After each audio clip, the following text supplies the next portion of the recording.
मेरे पास सिर्फ ये आखिरी सोने का सिक्का बचा है। लगता है अगला शिकार ढूंढने का समय आ गया।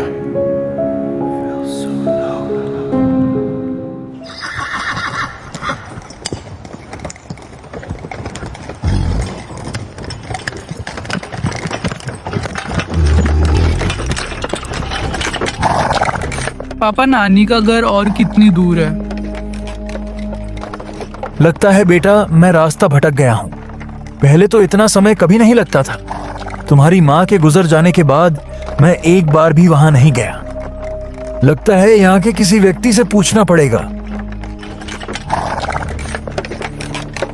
तभी गांव के एक व्यक्ति के सामने अपनी टमटम को रोक देता है। अरे बाबा, गोपालपुर जाने का रास्ता क्या यही है? क्यों ना मैं इन्हें ही शिकार बना लूं? मेरे पास ज्यादा समय भी नहीं है। अरे बाबा, आप किस सोच में डूब गए? मैंने पूछा क्या यह रास्ता गोपालपुर जाएगा? नहीं बाबू, आप बहुत आगे आ गए हैं। आपका रास्ता तो पीछे ही छूट गया है। अच्छा बाबा, रास्ते में मुझे पीछे 2 मोड़ मिले थे, मगर समझ नहीं पाया कि किस तरफ जाना चाहिए। खैर, अब मैं वापस मुड़ जाता हूं। इतना पूछकर वह टमटम पीछे की ओर मोड़ लेता है और उसके पीछे पीछे वह बूढ़ा व्यक्ति भी धीरे धीरे चलने लगता है। लेकिन मचान पर बैठा व्यक्ति यह सब देखकर गहरी सोच में पड़ जाता है। इस टमटम वाले का रास्ता तो सही था, फिर इस व्यक्ति ने उसे गलत क्यों बताया?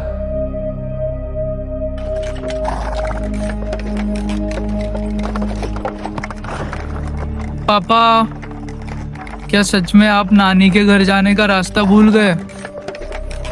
पता नहीं बेटा, लगता है कि मैं रास्ता भूल गया हूं। देखा नहीं, वह बाबा कैसे बोले कि आप गलत रास्ते पर आ गए हैं। खैर, छोड़ो ये सब। पूछताछ करते करते हम तुम्हारे नानी के घर पहुंच ही जाएंगे। अच्छा, तुम नानी के घर जाकर क्या करने वाले हो? पापा, पहले ये बताइए कि आप नानी के घर कितने दिनों के लिए जा रहे हैं?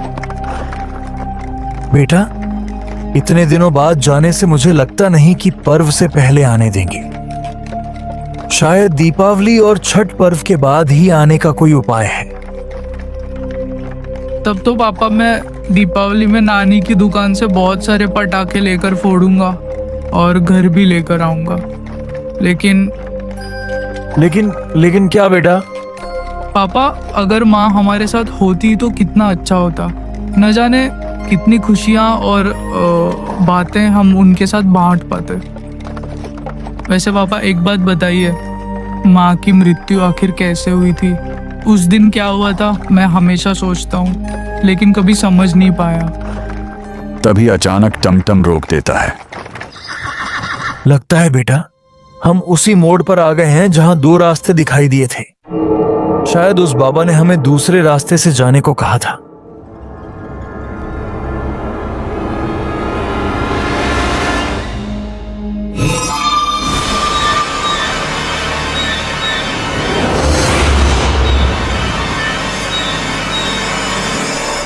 क्या हुआ पापा? आप पीछे क्यों देख रहे हैं? मुझे ऐसा लगा कि पीछे कोई था, जैसे कोई हमें चुपके से देख रहा हो। पीछे तो कोई नहीं है पापा। चलिए, अब रात काफी ज्यादा हो रहा है। ठीक है बेटा। तो वह टमटम वाला उस बूढ़े व्यक्ति के बताए हुए दूसरे रास्ते पर चल पड़ता है, यह सोचकर कि शायद यही रास्ता सही होगा और इसी से मेरे बेटे के नानी के घर तक पहुंचा जा सकेगा। पता नहीं बेटा, यह रास्ता तुम्हारे नानी के घर तक जाएगा भी या नहीं। मन में तो शंका है, मगर उम्मीद है कि उस बूढ़े व्यक्ति ने सही ही बताया होगा। पापा, आपने अब तक बताया ही नहीं। आखिर माँ हम सबको छोड़कर कैसे चली गई? यह घटना उस दिन की है बेटा, जब तुम बहुत छोटे थे। उस रात एक बेहद भयानक घटना घटी थी। आज भी जब उसे याद करता हूं तो मेरा दिल दहल उठता है। तो पापा क्या आप हमें ये नहीं बताएंगे कि माँ की मृत्यु कैसे हुई थी? घर पे जब भी मैं किसी से पूछता हूँ तो कोई भी मुझे नहीं बताता। ये घटना इतनी भयावह था बेटा कि इसे बताने की हिम्मत किसी में नहीं है। अगर तुम सचमुच सुनना चाहते हो तो थोड़ा इंतजार करना पड़ेगा, क्योंकि इतनी रात को यह बात बताना बिल्कुल उचित नहीं है। तभी अचानक टमटम एक झटके से फिर से रुक जाता है, मानो उसके सामने कुछ अनहोनी खड़ी हुई हो।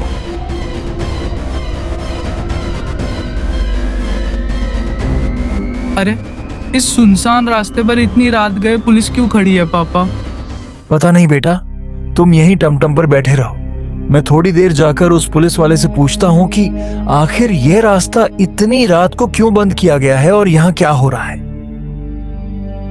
ठीक है पापा, जल्दी ही वापस आइएगा। तो राजू के पिताजी उस पुलिस वाले के पास जाने लगते हैं, यह पूछने के लिए कि आखिर इतनी रात को यह रास्ता क्यों बंद है।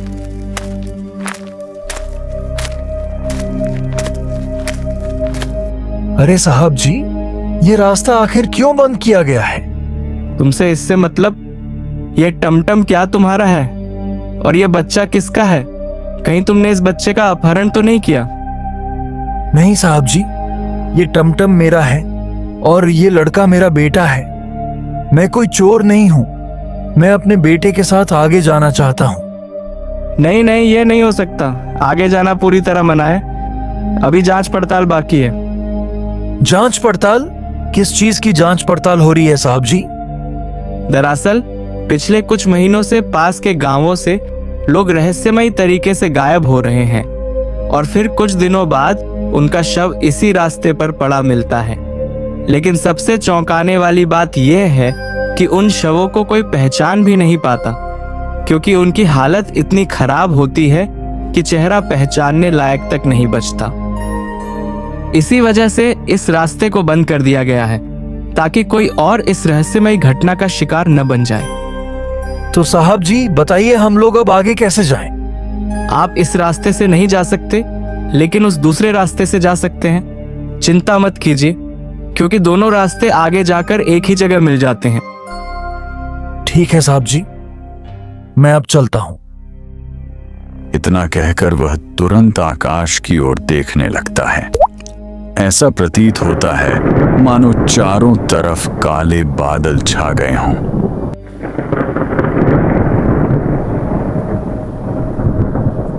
और उन्हीं बादलों के बीच कहीं कहीं से हल्की रोशनी टिमटिमाकर बाहर झांक रही होती है। लगता है आज जोरदार बारिश होने वाली है।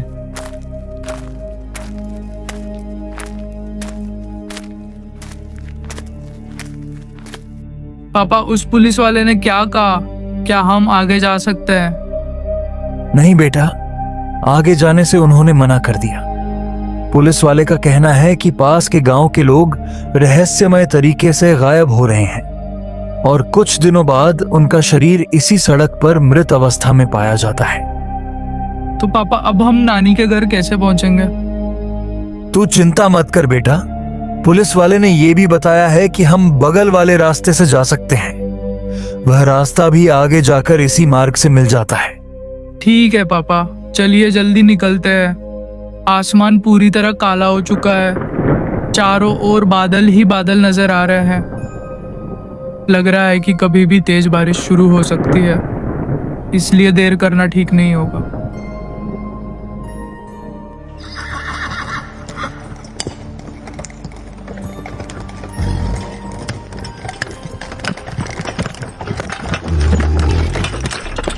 अरे ये आखिर जा कहाँ रहा था? मैंने तो इसे ये पूछा ही नहीं। खैर जाने दो, मुझे इससे क्या। पापा ये रास्ता सच में गोपालपुर जाता है ना? आपने पुलिस वाले से पूछा था या नहीं? नहीं बेटा, मैं उस वक्त पुलिस से यह पूछ ही नहीं पाया। सच कहूं तो हमें याद ही नहीं रहा। अब तो मुझे शक होने लगा है कि कहीं उस बूढ़े आदमी ने हमें सही रास्ता बताया भी था या नहीं। अच्छा होता अगर हम पुलिस से ही पूछ लेते कि यह रास्ता गोपालपुर जाता है या नहीं। खैर बेटा, अब तो हम काफी दूर निकल आए हैं। लगता है पापा अब आगे जाना मुश्किल होगा। देखिए घोड़ा बार बार पीछे हटने की कोशिश कर रहा है। शायद बिजली की तेज गड़गड़ाहट से वह बुरी तरह डर गया है। अगर इसी तरह बिजली कड़कती रही तो रास्ते पर उसे संभालना और भी कठिन हो जाएगा। तभी अचानक एक भयानक बिजली चमकती है, जिसकी गड़गड़ाहट इतनी तेज होती है कि घोड़ा बुरी तरह उछलकर भाग खड़ा होता है।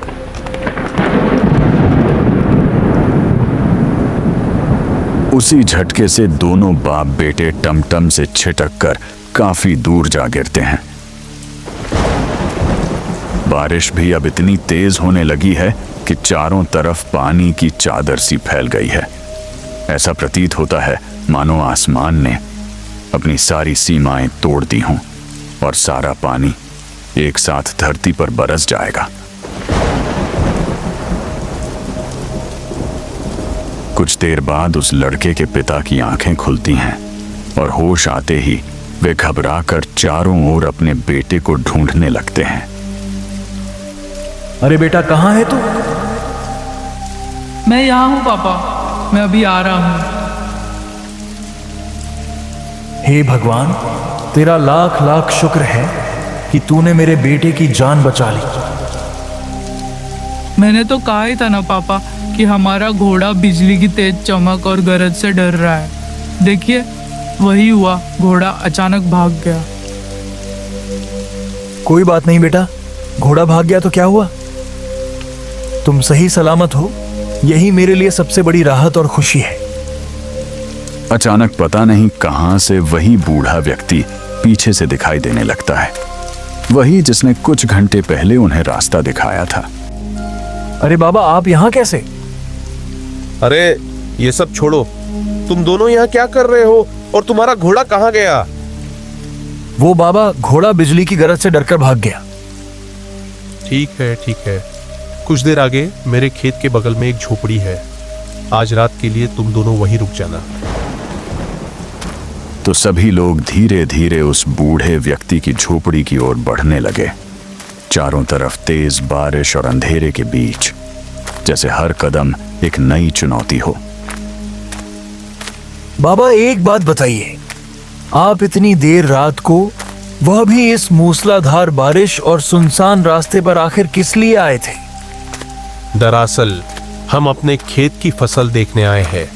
कई दिनों से कोई जंगली जानवर मेरी फसल को नष्ट कर रहा था, लेकिन अचानक रास्ते में ही यह तेज बारिश शुरू हो गई। मैं तो बेकार ही आप पर शक कर रहा था बाबा।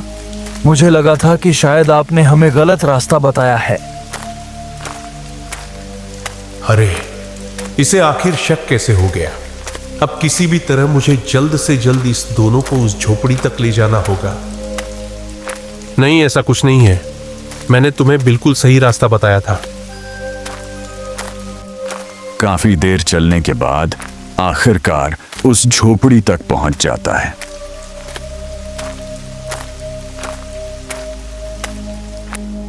देखो, यही है मेरी झोपड़ी।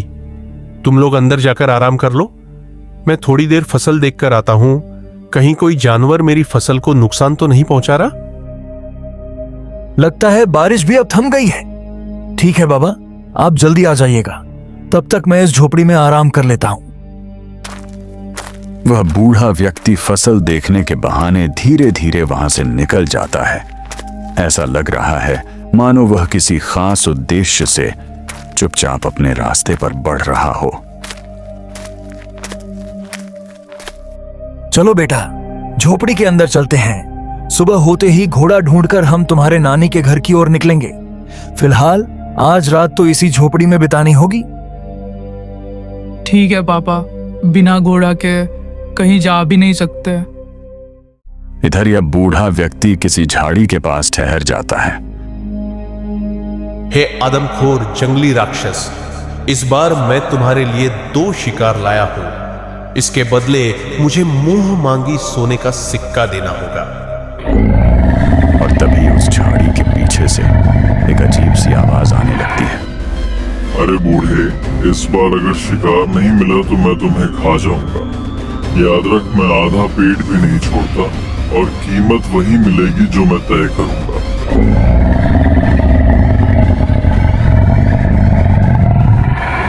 जल्दी बता, दोनों शिकार कहाँ पर रखा है? आपका वह दोनों शिकार झोपड़ी में रखा हुआ है। फिर वह आदमखोर राक्षस उस झोपड़ी की ओर बढ़ने लगता है।